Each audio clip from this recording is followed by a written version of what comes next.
Deputy Holsnagel with Pierce County Sheriff's Department, and I'm a tactical flight officer with the Air Support Unit.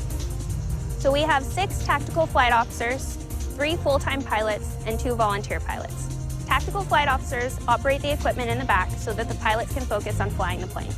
Some of the services that the Air Operations Unit provides to our agency and other agencies are assistance in searching for lost hikers and people, big events at the Tacoma Dome such as concerts, funerals.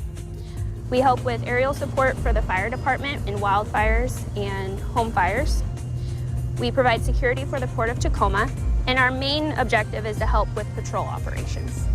Some of the reasons you'd want a plane in patrol, say that an armed suspect is running from the police and we have a bunch of patrol cars chasing that car.